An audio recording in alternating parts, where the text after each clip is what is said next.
Hello, ladies and gentlemen, and welcome to the Belgrade Beat. Today, for an interview, we have Danny, Will, and Natasha. Hello there. Hello, Belgrade Beat. Hello, Belgrade Beat. They're from a project called Portrait Srbija, which is a film documentary that they've been shooting over the last month. Is that correct? Yeah, that's it. Can you give me the elevator pitch for your movie? Like in 60 seconds, describe what you've been trying to do with this and how it's going. And Okay, so we've decided to come out to Serbia, and some of us who have been involved with the project have mixed heritage, so we've got Serbian heritage, and we want to come out here and discover the country, travel it, and show people in the West a different picture of Serbia from what we are normally shown in the media, and for those who don't know anything about it, to get more of a real-life picture of it, not necessarily political, more of a human picture. so a sort of human picture of the sorts of characters you find here, their outlooks on life, and how they sort of interact with their country. Yeah, exactly. Okay, and so you mentioned you have some Serbian background. That's you two, brother and sister here. Yeah. Yes. So, I'm always interested in these stories, like these immigrant stories. How did it's your mother, right? Yeah. How did she end up in the UK? Okay, so she met a woman from Birmingham in England when she was younger. She was working on the beach in Montenegro, and she invited her across to England. Her and her sister went across to England when they were 20, and they went into a house. They were working in London, had no money. She always tells me they had £5 to their name or something like that, and then. And then she had to find a house to live in. She went up to Norwich, which is a small town, which not many. Well, no, it's a city. Yeah. It's a fine city. Well, it's, Yeah. Norwich is where we're from. It's where we're from. And then, so basically what happened is she moved into a house with two guys in Norwich, and one was our dad, and one's my godfather now. And so basically, she hated him to start with, I think, in this house, and then eventually they fell in love. And then she went back to Belgrade, and then he was like desperate. Yeah, it was only like 5 months. No, he wasn't like desperate, but he was desperate for her to come back and see her again. So I think he was like sending loads of love messages. He made her like an 80s mixtape. Yeah. Yeah. And all these things. So she was like, so romantic and everything. So she went back, and I think she started life with him. Yeah. Great. And what role did Serbian culture play in your upbringing? I mean, you speak the language a bit, I've seen, and you mentioned that you'd come here as a kid. So what role was it, where was it in relation to your British culture that you were surrounded by? I'd say more of just through family. Yeah. Through having a grandma who, our Barker, she'd come over to England to look after me when I was younger, and I think Tash as well. And the fact that she was over there all the time, and the fact, I think one of the big things for me, maybe, not just that, but because my mum had a foreign accent. I didn't realise until I was like 13 that she had a foreign accent. I just thought that was that. Didn't even think anything of it. And my friends were like, yeah, she's got a foreign accent. I was like, no, she hasn't got a foreign accent. But yeah, after a while, I started to realise she was Serbian, and then the language barrier and stuff was a big thing for me. And you came as a kid to visit Serbia? Yeah, I remember when we were younger, we used to go down to the Luna Park in Mirjevo, and we'd just play on the bumper cars all day, and we'd go with parents, and I remember going to some villages to see family, and one of our family members was making leather jackets in his garage, and they just had pictures of us from when we were children, and me at like a pantomime dressed as a Dalmatian in this person's house. I'd never seen them before. So it was great. And in Serbia, I think there's more of a sense of family. Yeah. So I think that's why it was really orientated, whereas in England, you don't have less feeling of family, like, you know, our cousin's cousin here is our sister, or something. And I'm sure every time that you came to visit Serbia, every family member had to come and see you and stuff you full of. They're always texting saying, "Where are you? You need to see us. You're over here. Please, blah blah blah." Yeah, it's really nice. So it's good. So what was your impression of Serbia as a child? Like, you went multiple times. So the second time, let's say, how did it feel? Well, I can't remember the second time. We came here when I was like a baby, and then we come every now and then. But we stopped coming in the 90s. Yeah. But I remember just lots of family and a bit. It always kind of felt like a home. And we were saying that when we came this time, it hasn't. This whole month, we hasn't felt like we've missed England at all. Oh. Okay. So it was weird. As soon as we got off the aeroplane, it always sort of smelled like home as well. Yeah, there's a smell. I think it was just the smell of the smell of Serbia was nice. The grilled meat, cigarette smoke, Yeah. As we were walking through. buildings that are falling apart and becoming particulate matter. That smell, yeah. Yeah, that burning That coal. specific debris. Yeah, I know what you mean. So, what made you decide to come and do this documentary in Serbia, and how did it come about? How was it organized? Okay, so when I was in Australia, I was working for Greenpeace, and I met two lovely ladies there, and we went away on this sort of weekend away, and we came up with this idea. One of them is not here at the moment, but she's part of the team. Yeah. It's called Maja Bogijevic, and her parents are both from Užice, so she's fully Serbian, but her upbringing is in Germany. Yeah. And so we decided when we were out there, she's very creative and artsy and wanted to go travel and do something with that. I wanted to go to Serbia, and I'd been writing a lot, and I wanted to do that. And then Rika, this girl, other lady who'd been a friend of ours, she had worked on a documentary before, so we kind of all came together and said, let's do this project, let's go to Serbia, make a documentary, discover more. And then Rika, she was Australian, so she had trouble coming over for that. I told Dan about the project when we were in Melbourne, and he's always been doing lots of filming and sort of sound stuff and music, so for him it was a really great opportunity to come along and do that, and he was really on board. And then Will's like a friend from home, and he's just finished film, so we all kind of got together and it started shaping, and it's still taking shape now. And the more we realised, the further we got along the line with the process, the more we realised how lost we were, what we're going to actually say and what we're going to find out, which is the exciting bit, but also, difficult. Do you think it stemmed a little bit from when me and you were travelling around Australia? I think that helps, definitely. Because we would always wanted to travel around Serbia together just to see all the family and everything, and because I was filming Australia when we were travelling around, and Tash is always writing, we thought we could sort of merge them together. Yeah. And I thought, I think the fact that we did a 50-day road trip across the Australian outback together in a car and didn't kill each other was sort of like, okay, we can maybe go to Serbia together. Yeah. So you mentioned that the idea of the project changed a lot during the production of it, the filming and everything. Mm-hmm. What's the general theme of the change that took place? There's been quite a few changes just in the format, but for me, language was such an important thing. When we first came out here, we were doing a few interviews in English and stuff like that, and we realised as soon as we speak to Serbians in English, there's a kind of English voice that they have, which is they've learned for, like, this is their persona in English, so maybe it's the business one, or maybe it's an academic Serbia. one. Yeah, exactly. And exactly. And as soon as we started asking people we asked people, what are your 3 words which describe Serbia to you? As soon as they said them in Serbian, you can kind of feel the emotion, you can feel it all, and we realised that all the interviews would need to be in Serbian to really get that through. I really noticed that people treat me a lot differently in Belgrade when I'm speaking English and when I'm speaking Serbian. It's completely, when I speak in Serbian, it's just whatever they're feeling, they let it rip. Yeah. But in English, they're always sort of calculating how they appear to the other culture or something like that. Do people ask you, like, if you try and speak in Serbian, to speak in English? I think that's, you guys have found that sometimes, that you try. If I'll start because I look very English, and a lot of people say that, and the ginger beard is going to help a lot. Yeah. But loads of people, I'll start speaking to them in Serbian, and then they'll say to me sort of instantly, or they just start speaking back in English, and I want to, like, it's slightly insulting. Not insult. Obviously, my Serbian isn't amazing, and I get it, and it's good for me, so I understand what they're saying. But I want them to try and get through to me in Serbian, so I can learn it. So I keep speaking back to them in Serbian. They're not. But they keep going back in English. They're not used to speaking to people who have Serbian as a second language. Yeah. Basically, is what it comes down to, and I guess it sort of blows their mind a little bit.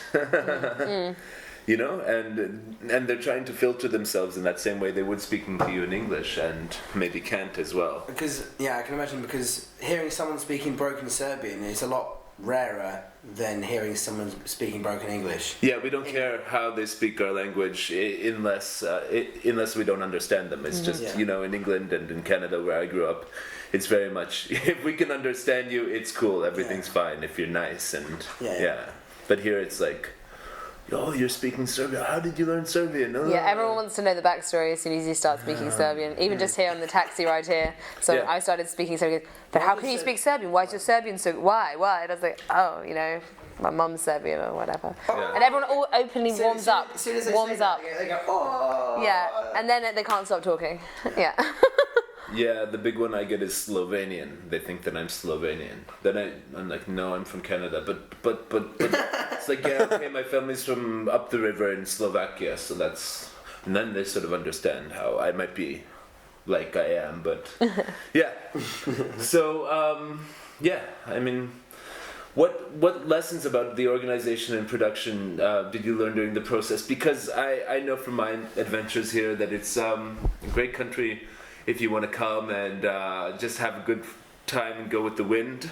But if you try to organize things, it takes a lot of energy and a lot of there's a lot of chance for disappointment. So how did you find the organizational struggle?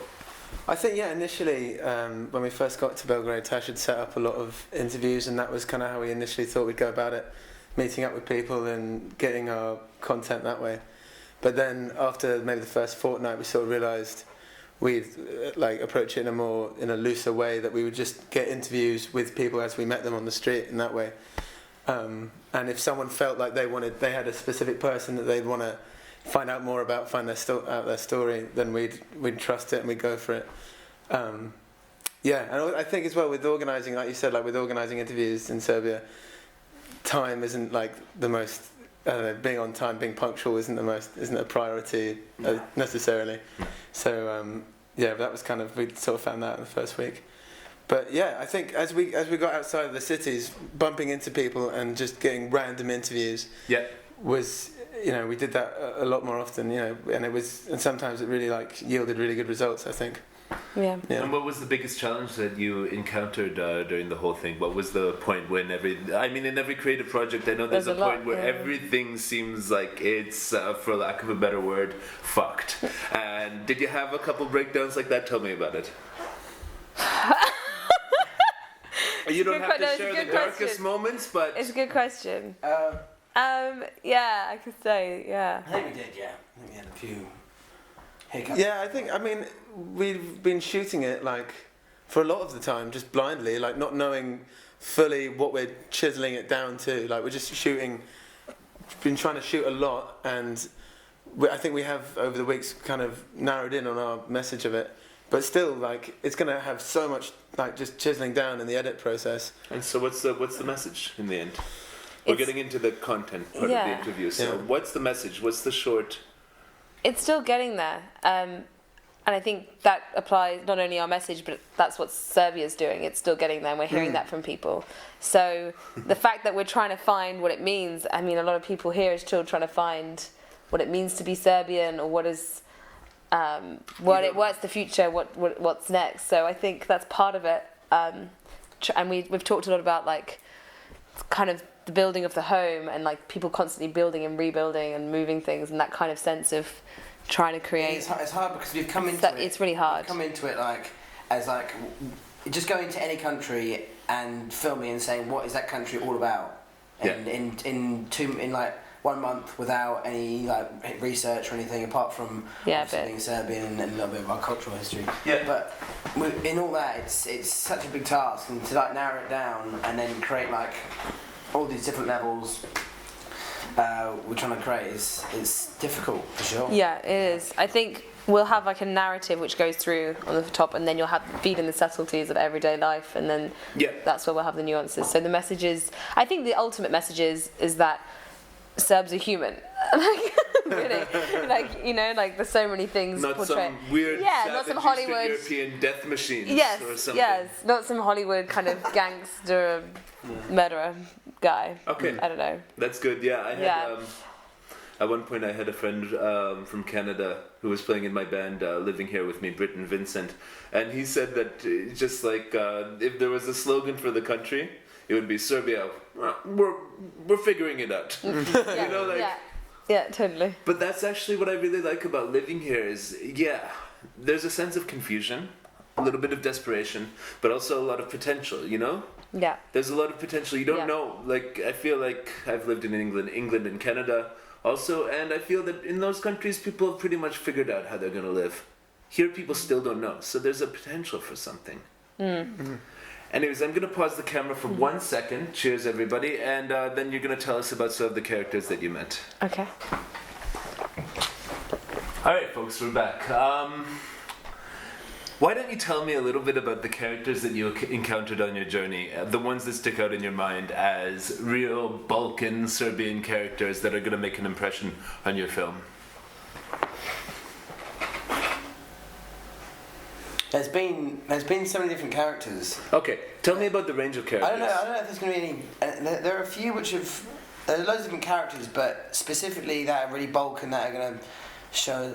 It's more just like characters, I think. More just people. People, yeah, definitely. Yeah, I think we don't, and we sort of aim to approach a variety of people as well, like, you know, different age groups and different, different backgrounds. Did you see a big difference in perspective? For example, people in Belgrade and the Novi Sad and urban regions like that, and people in the country. Sure, like more people in like of artistic profession like yourself in cities, and then perhaps more, you know, I don't want to say more farmers in the countryside, but more Maestros. And I think just definitely more creatives in the cities, I'd say. Yeah. I think it's a difficult one. I think a lot of people seem to be in the cities or in Belgrade want to identify as Belgraders, right? Yeah. As against sort of this like rural Serbia, but actually quite a few people we met from rural Serbia, or one or two at least, were quite artsy or quite similar in mindset. So Ivica in Vranja, I was going to say he was like a painter. He was a quirky, like a great guy. Like maybe he wasn't the stereotypical for the maybe not, but he.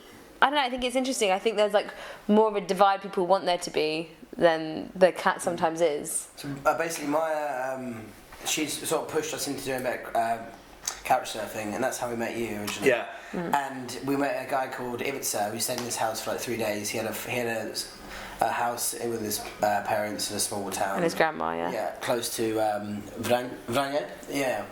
And he was a really interesting guy, and he helped us a lot as well, which was really nice. And he gave us a great interview. So good. Stay tuned. You might be able to see it. There was some interesting characters. There was a sort of trumpet Grucha type band we met in a Roman community, and there was one girl who stands out to me. She was great. She was an amazing singer, and she was like 23, really great singer, but very shy, didn't want to like go on the camera, and so we did an interview with her and her brother and her dad was just talking over her the whole time, every question, and she was sitting there like, yeah, and I just thought that was so, for me that was kind of very Serbian, like the parents having like the say and the kids like, okay, like the patriarch of the family. Yeah, definitely. That was the moment, definitely. Now, were there any interviews that touched you, like the sadness of the people or anything like that? Did you capture a sense of that? Yeah, we spoke with a woman who lives in Fruška and she was talking about the kind of the change of psyche since after the war, and the kind of feeling of not feeling as safe anymore. And a lot of people actually had that kind of feeling where, not only during Tito, that there was maybe more jobs and more security, but people's mindset after the war and after being bombed slightly changed, and you don't know who's affected and how. So she was saying she felt very unsafe sometimes. Still. Yeah, which is interesting because we never really felt that. Yeah.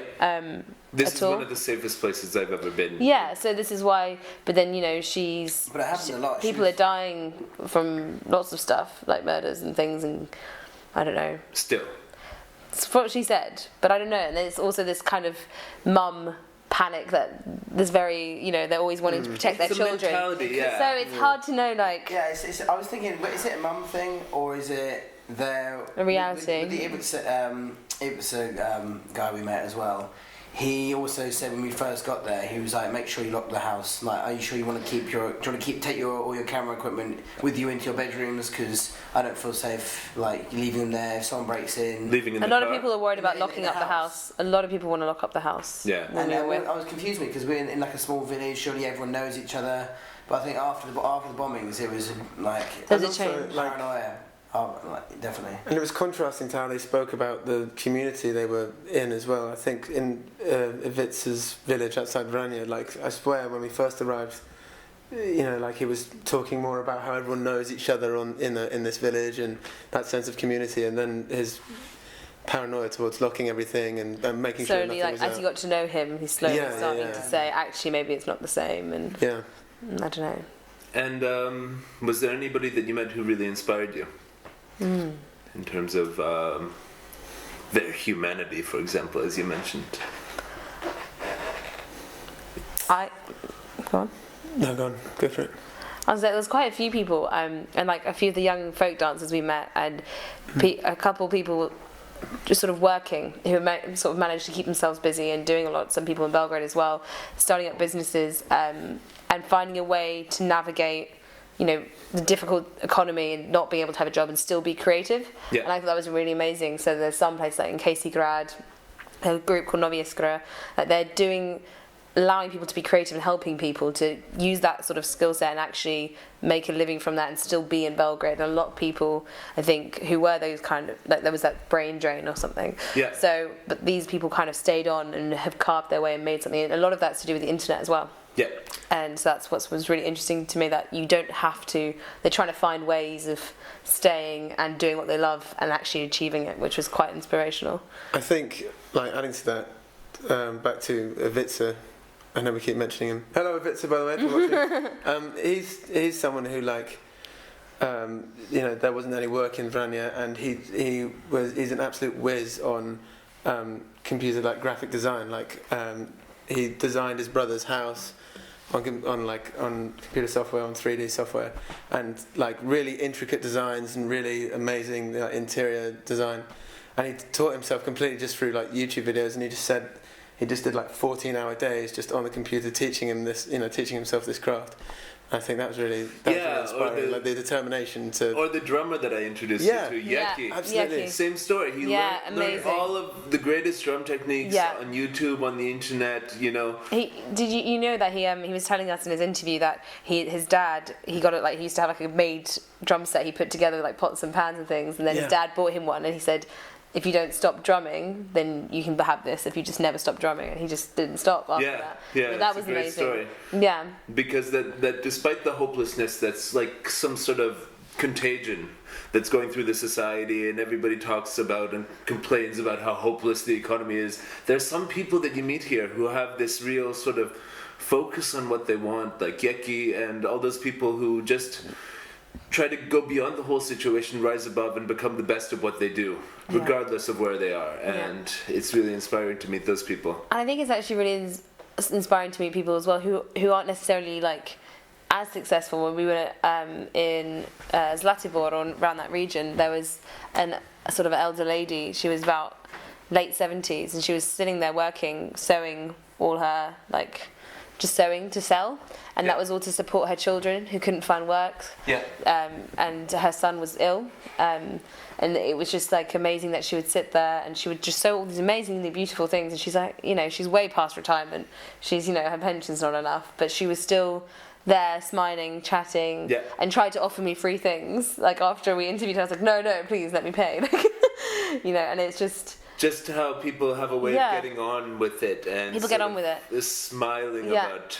And you know, a lot of the older generation, just even people being outside and going for walks, and this whole mentality of not kind of being cooped up. I think that's really nice to see, especially, I don't know, I think in the West, a lot of us sit in our houses or are quite, not always, but maybe not in the West, maybe in England, maybe in Norwich, I don't know. Maybe Norwich. The next thing I wanted to ask is how has this sort of changed your perspective on your life in England? I know you won't know until you go back when the reverse culture shock sets in, but have all these experiences changed the way that you think of your life? I think for me, like, not knowing what to expect coming to Serbia and only having really related to Serbia through you two, I think definitely the family, you know, like wanting to contact family outside of, I don't know, their birthday or Christmas. Like for me, that's something that I don't really do much, is call my auntie or great uncle up or whoever, or my cousins. And in Serbia there's just a genuine want to see how they're doing and like properly catch up with them, which I don't know, for me, doesn't exist in England. So that's something I think. The family values. Yeah, absolutely. Sure. And just like and it seems so genuine, like as opposed to just meeting up on Christmas and feeling like you have to talk to each other because that's, otherwise there'll be an awkward silence. I think like Serbian, it feels really genuine, sincere. Yeah, sincere. Yeah. Definitely, sincerity is one of the things that I really like about the people here. I really like when I visited from Canada when I was living there. I used to really envy that sort of sincerity of the people here, and it became something so big for me that I had to move here. All the things I envied about the Serbian lifestyle. What do you guys envy about the Serbian lifestyle that you wish you could take home a little more? That and the family things and something else maybe? Some of the food. Oh yeah. Some of the food is really good. I've had cabbage salad my whole life, but I'm going to be making. I've found out how to make it good every time. Yeah. I'm going to make it a lot at home. That's for sure. I think going back to how it's changed everything. I think for me, Serbia was always through my mum. Yeah. And you never know what's real or not when it's just someone telling you. Yeah.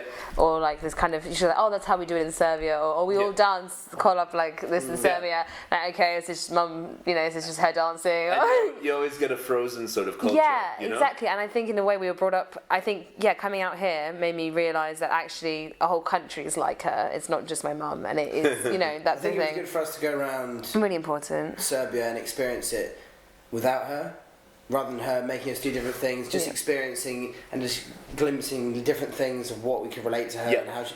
I just thought she was just being strange. Yeah. When I was younger, I just had no idea. Just thought she was being strange. Yeah. But obviously now I realise that's what everyone does here, and it's not like a strange thing. It's ingrained in her through her childhood, so it's completely understandable. I totally felt the same when I was coming to Europe, in my 20s and stuff, exploring where my family is from in Slovakia and Austria and around there. And did you discover that it sort of awakens some part of you that's like the Serbian part of you that... Yeah, I think that was such a struggle for me at first, because at first I came here thinking, I'm half Serbian, blah, blah, blah. Then I kind of was confronted by all the Serbian and the Cyrillic alphabet, just things. I was like, oh my God, maybe I'm not Serbian, I don't know anything. And then now I feel like, Serbia is different for everyone. Now I've seen more people and travelled more, and your Serbia is your Serbia, however you want it to be. So I think that was a really big challenge for me. At one point I was like, why am I doing this? I have no right to be here, and speak about it. At one point when you were saying, do we have a moment? But now I feel like, we do. I wouldn't say. I think it's maybe slightly different for me because being behind the camera the whole time, as Tash is interviewing and Tash is the presenter in a sense, she is asking all the questions, she's engaging with all the interviewees, whereas me and Will have just been behind the camera, we've just been listening, making sure we get all the shots. Yeah. We haven't been engaging in the lifestyle and all the people as much as she has. Yeah. And not taking the heat. Definitely. But for me, I'd like to come back at a later date and sort of look, because I haven't been able to learn the language as much, because I'm constantly hearing and I still understand everything, but I'm not. You obviously learn if you engage in conversation, and I'm just listening. So if I come back at a later date, which I definitely will do. Yeah, we're already starting to make plans for Slava. And if you were to come back in 5 years to Serbia, what sort of direction would you like to have seen the society have gone? I mean, where would you like to see this country go in terms of I don't know, anything, people, their attitudes and stuff like that? I don't you don't have any right to say that, of course. No. I'm just. I don't think people's attitudes have changed. It seems like everyone is, from what we've met, everyone's very lovely, everyone's really helpful, everyone's really hospitable. But I think all it is opportunities and jobs. Yeah. And that's what there's not a lot of at all. I'd like to see in the next 5 years people. Unfortunately, I wish the economy would be able to support itself, but I think, like I was saying, that the internet and that kind of global market is the way that people can support and do things themselves and make a living here. Yeah, totally. And I think if people make more of that, maybe, and drive or use that kind of that pathway, then I think the opportunities will evolve. And I'd like to see Serbia, continuing to produce and being, I think a lot of it's just this relation with the West. Yeah. And I think if it can start building bridges more, not necessarily Serbia, but the West also, kind of a communal bridge meeting back in the way from how it used to be a little bit more, then I think that would be nice. But 5 years is a very short time for that. Well, I'm working as hard as I can to do that. So I'm expecting... I've got one guy working for me in my IT business. He's working with people in London every day and helping them. So I got one guy. I helped him out. That's good.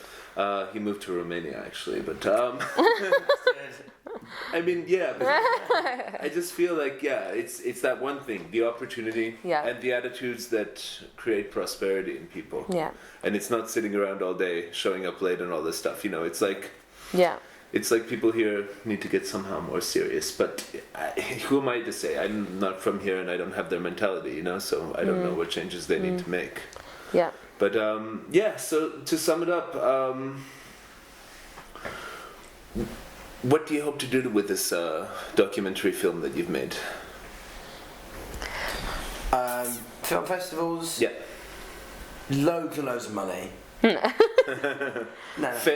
bitches, all that. Yeah. Really, I just want to get. I want people to see Serbia in a different way. Yeah. And people to even know where Serbia is. Yeah. What it's doing. Who's there? Who lives there? And understand a little bit of the culture, and rather than just sort of shrug it off or got no idea, just not being so ignorant, essentially. I just want to try as much as we can, even though it's going to be difficult and a long process, to create a kind of a real sense of a place. Yeah. That's what I want to do. If we can achieve just that, a slight feeling that when you watch it you get that feel of Serbia, that's what I want. Yeah. Because if anybody your age has been to Serbia, it's probably just for Exit Festival. Yeah. And that's not the real thing. Yeah, not at all. But they'll be interested in what you did because of if they had that experience. Yeah. You can market it to those sorts of people and just get it out there as much as you can. Yeah, definitely. Yeah. Well, good luck with everything, guys. Thank you. Keep me posted. And thanks a lot and cheers. And thank you for coming to Belgrade Beat. Cheers.